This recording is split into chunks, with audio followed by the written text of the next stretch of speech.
തരം തിരുവേദം മനസമോദ വികാസം. Rebuild your church എന്ന പഠന പരമ്പരയിലേക്ക് എല്ലാവർക്കും ഒരിക്കൽ കൂടി സ്വാഗതം. സമാധാനത്തിൻ്റെ സുവിശേഷം ശത്രുവായിരുന്ന മനുഷ്യനെ ദൈവത്തോട് നിരപ്പിച്ചു. വിശ്വസിക്കുന്നവർക്ക് നിത്യജീവനും ദിവ്യസമാധാനവും ദൈവമക്കളെന്ന സ്ഥാനവും സ്വർഗത്തിലെ അനുഗ്രഹങ്ങളും സുവിശേഷം പ്രദാനം ചെയ്യുന്നു. പക്ഷേ ഈ സമാധാന സുവിശേഷത്തിൻ്റെ പ്രയോക്താക്കളായ ചിലർ പരസ്പരം പോരടിക്കുന്ന കാഴ്ചയാണ് ചിലയിടങ്ങളിൽ കാണുന്നത്. ശാന്തിയുടെ കേദാരങ്ങളാകേണ്ട ക്രൈസ്തവ സഭകൾ അശാന്തിയുടെ കൂടാരങ്ങളാവുകയാണോ? കാലിക പ്രസക്തിയുള്ള ഈ വിഷയമാണ് ഇന്ന് ചിന്തിക്കുന്നത്. പ്രാർത്ഥനയോടെ ശ്രദ്ധിച്ചാലും. യുദ്ധമില്ലാത്തൊരു ലോകത്തെക്കുറിച്ച് നിങ്ങൾ എപ്പോഴെങ്കിലും സ്വപ്നം കണ്ടിട്ടുണ്ടോ?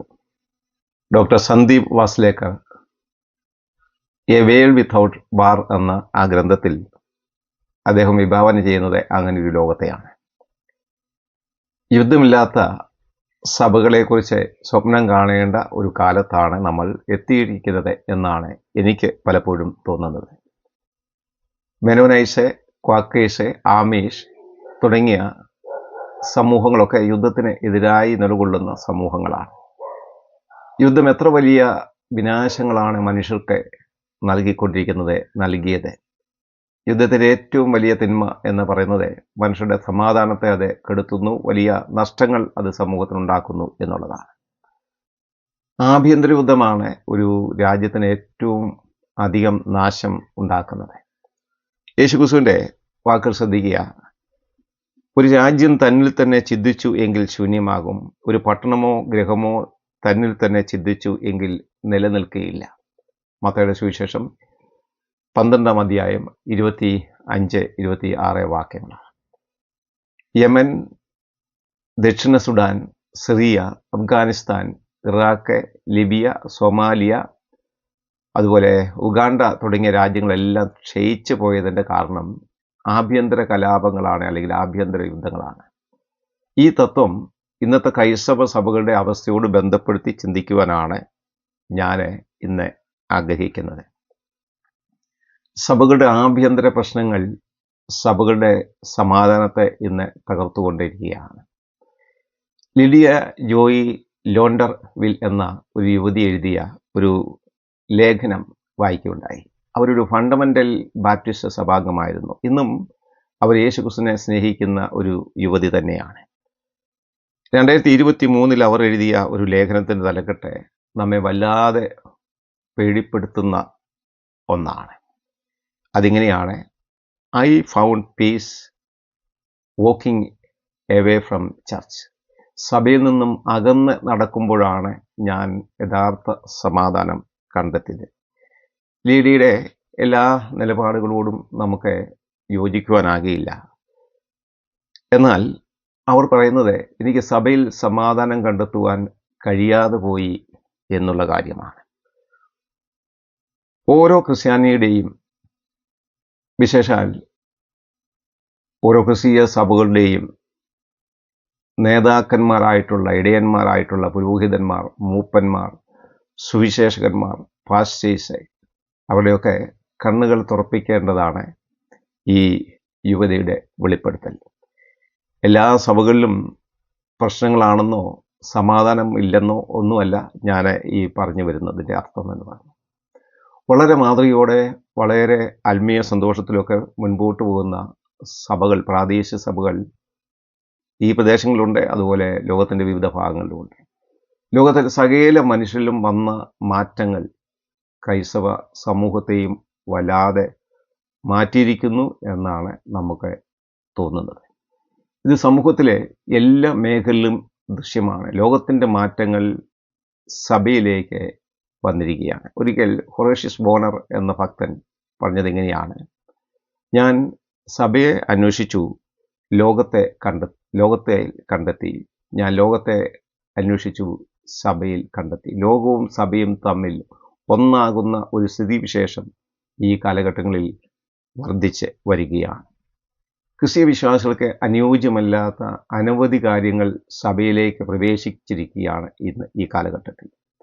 ഒരു സാധാരണ ക്രിസ്തു വിശ്വാസിയുടെ ഹൃദയത്തെ നൊമ്പരപ്പെടുത്തുന്ന, വേദനിപ്പിക്കുന്ന ചില സംഭവങ്ങൾ ഈ കാലഘട്ടത്തിൽ കേരളത്തിലെ ക്രൈസ്തവ സമൂഹത്തിൽ നാം കാണുകയുണ്ടായി.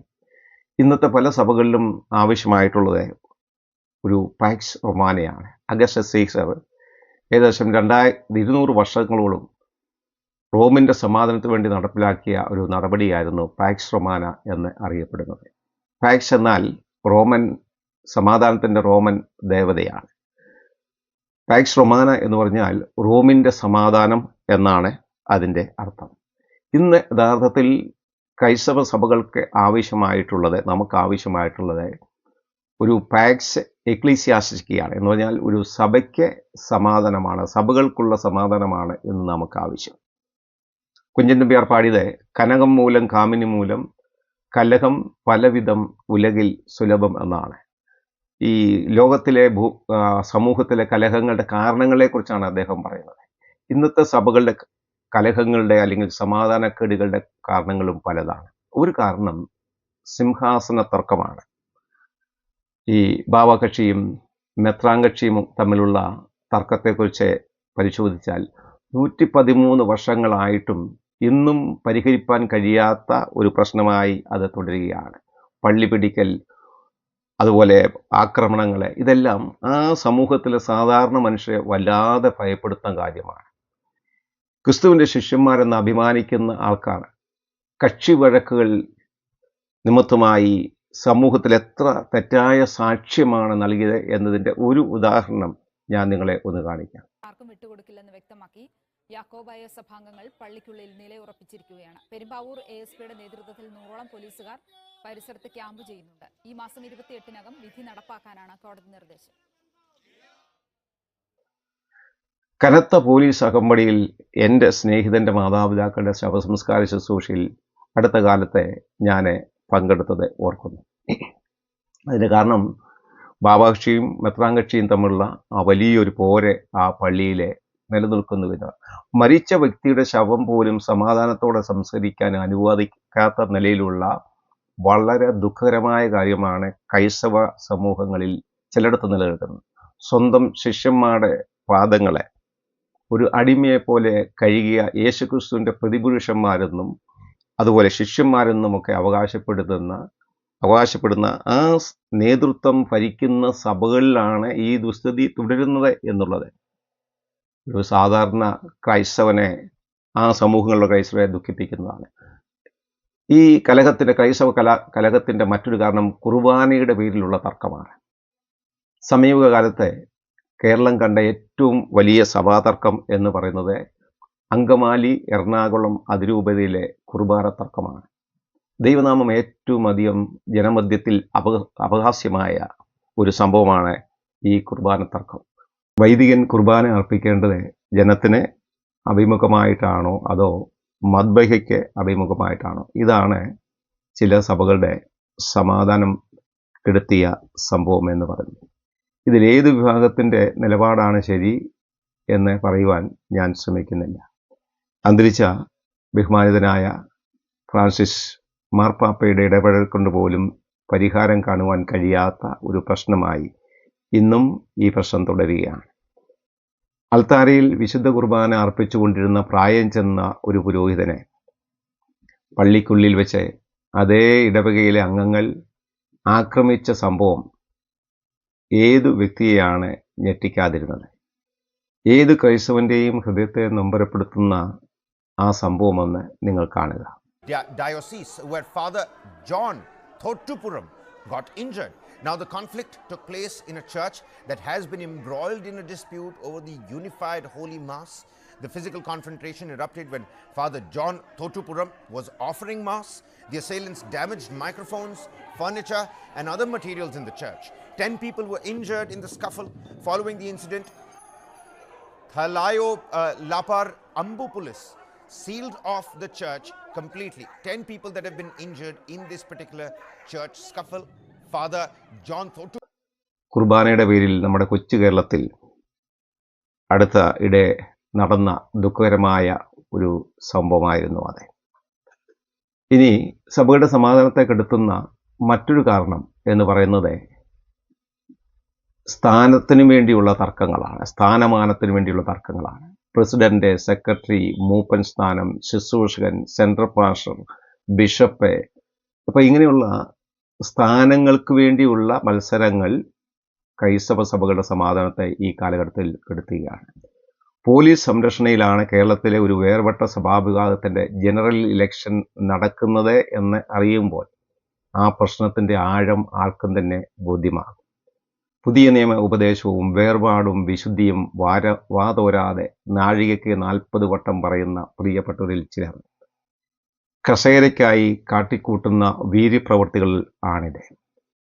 ഇത് ആ സമൂഹത്തിലെ ദൈവഭയമുള്ളവരെ വല്ലാതെ ഭയപ്പെടുത്തുന്നു എന്നുള്ളത് മറ്റൊരു കാര്യമാണ്. ആ സംഭവം നിങ്ങളെ ഒന്ന് കണ്ടു നോക്കുക.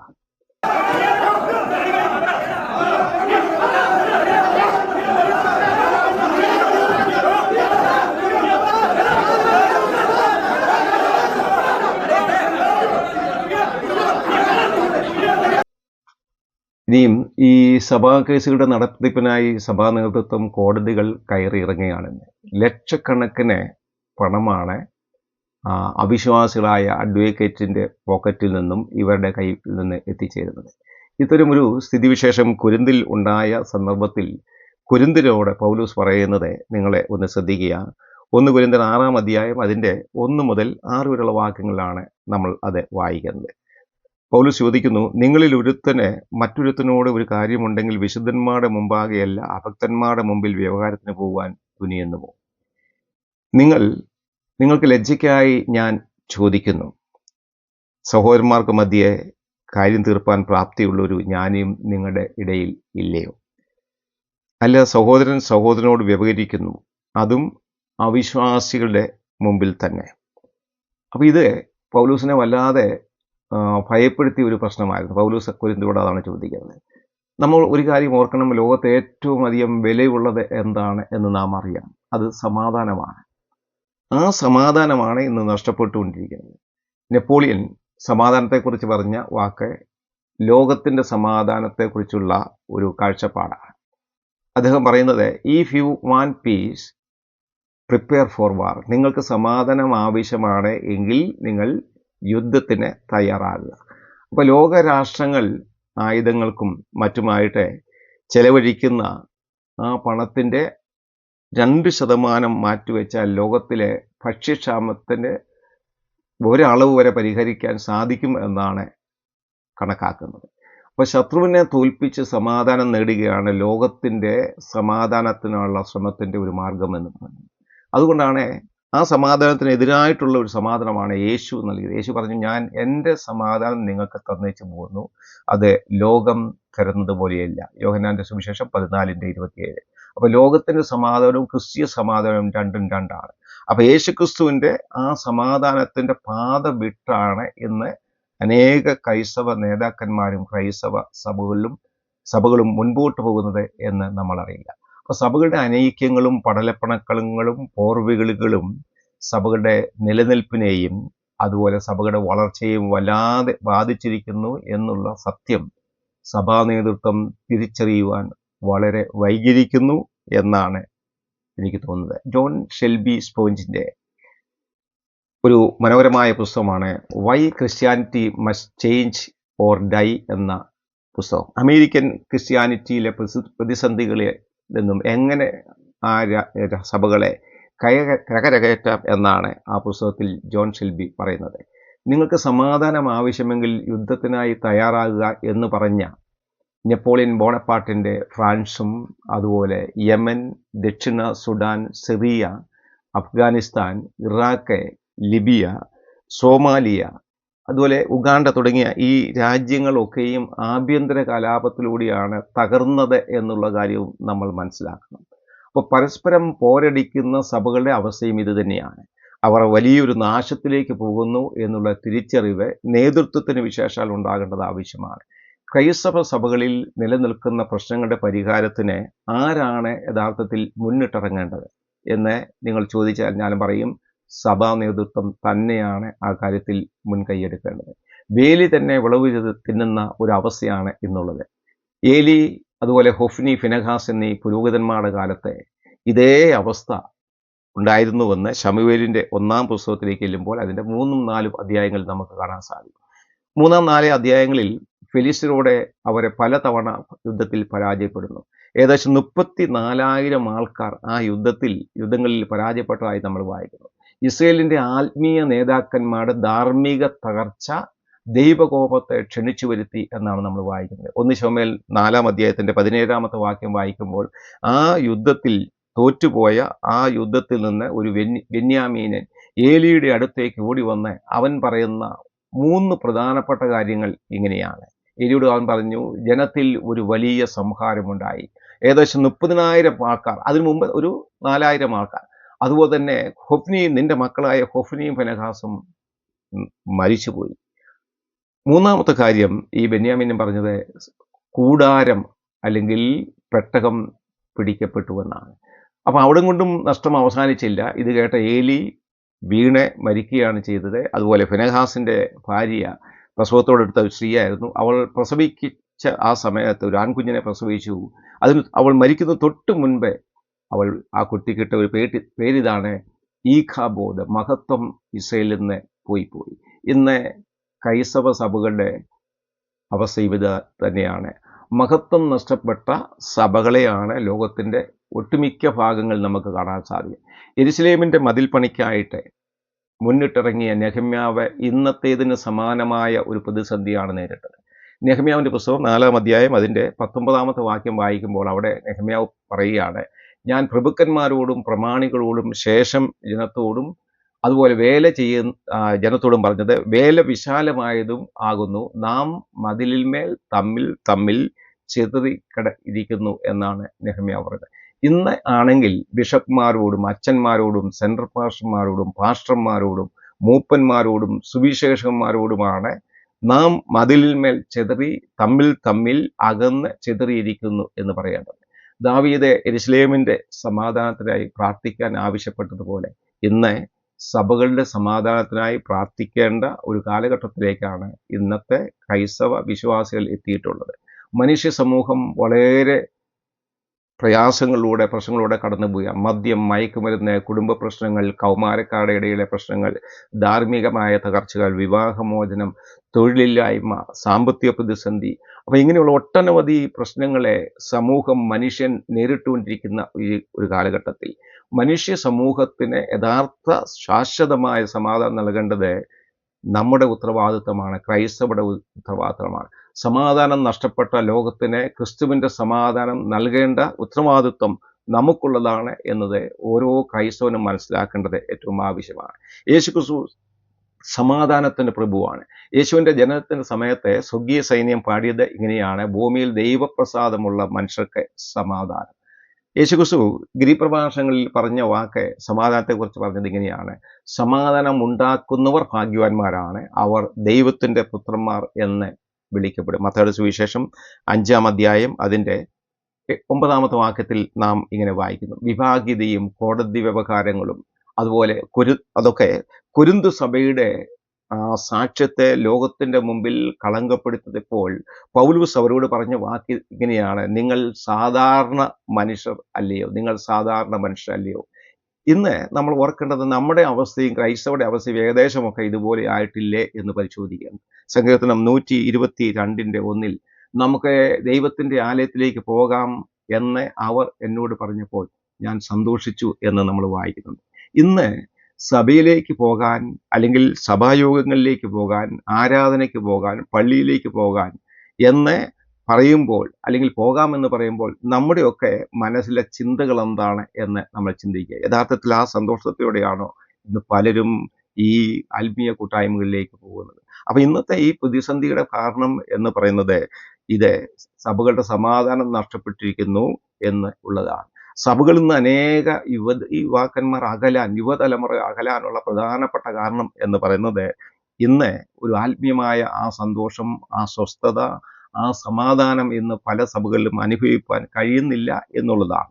കർത്താവ് പറഞ്ഞ വാക്ക് എങ്ങനെയാണ്? മത്തായിയുടെ സുവിശേഷം 5:9 സമാധാനം ഉണ്ടാക്കുന്നവർ ഭാഗ്യവാന്മാർ, അവർ ദൈവത്തിൻ്റെ പുത്രന്മാർ എന്ന് വിളിക്കപ്പെടും. അപ്പോൾ സഭയുടെ സമാധാനത്തിന് എതിരായി നിൽക്കുന്ന ആൾക്കാർ അങ്ങനെയെങ്കിൽ ആരാണ് എന്നുള്ളത് ആ വാക്കിൽ കൂടെ തന്നെ നിങ്ങൾ ഒന്ന് മനസ്സിലാക്കിയെടുക്കുക. സഭയിൽ സമാധാനം നശിപ്പിക്കുന്ന, സമാധാനത്തിന്, സഭയുടെ സ്വസ്ഥതയ്ക്ക്, ആ ശാന്തതയ്ക്ക് എതിരായി പ്രവർത്തിക്കുന്ന ഏത് വ്യക്തിയും അവരെ ദൈവത്തിൻ്റെ പുത്രന്മാരല്ല എന്നുള്ളത് വ്യക്തമായിട്ട് തിരിച്ചറിയുക. ഈ പ്രതിസന്ധിക്ക് ഒരു പരിഹാരമുണ്ടാക്കാൻ ഏറ്റവും അധികം ശ്രമിക്കേണ്ടത്, മുൻപോട്ട് വരേണ്ടത് സഭയുടെ ഏതൊരു നേതൃത്വവുമാണ്.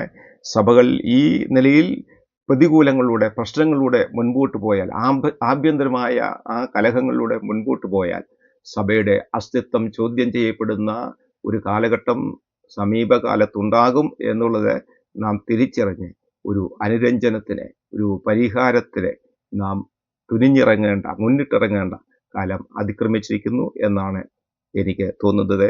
ഈ ഒരു ചിന്ത അങ്ങനെ ഒരു ശ്രമത്തിന് ഒരു നിമിത്തമായി തീരട്ടെ എന്ന് ആഗ്രഹിക്കുന്നു, പ്രാർത്ഥിക്കുന്നു. ഈ വചനങ്ങളാൽ ദൈവമായ കർത്താവ് നമ്മെ അനുഗ്രഹിക്കുമാറാകട്ടെ.